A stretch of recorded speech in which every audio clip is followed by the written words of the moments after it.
অন্য গিয়ে গাড়ি তো রিভার্স গিয়ার লাগে রাত্রে অন্যদিন অন্যদিন ও পিছনে যায়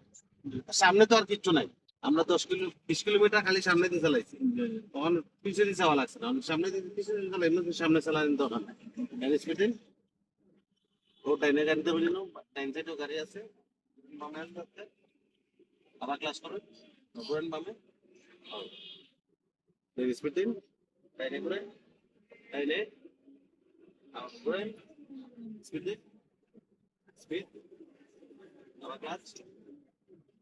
ক্লাচ ক্লাচ ক্লাচ মাঝে অ্যাক্সিলারেটরে সারিয়া বেশি সময় রাখতে পারতাম অ্যাক্সিলারেটরে সারিয়া বেশি সময় রাখতে পারতাম না আপনার চলিয়া ক্লাসে সারিয়া আবার ক্লাচ ক্লাস সারিয়া আবার ক্লাচ আবার দেন পিছনে ডাইনে করুন পিছনে সাইন আবার ক্লাচ ঘুরেন বামে এক লাগায় বামেলন আবার ক্লাচ ডাইনে আবার আরো জানি সামনে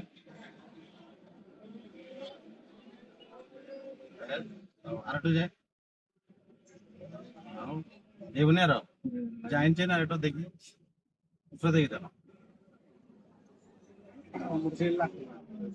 ভাই এগুলো আরো আরেকটু দিই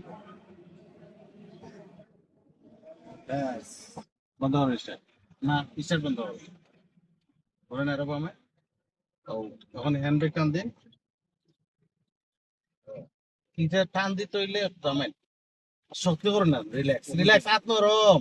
ধরুন ধরুন ও হাত নরম খালি উপরে দিয়ে টান দিন ও শেষ না না নামাই তুইলে লাগবো আর তুল তুইলে লাগবে গিয়ার লাগাইন গিয়ার লাগাই রাখো ওর গাড়ি লড়তো না এখন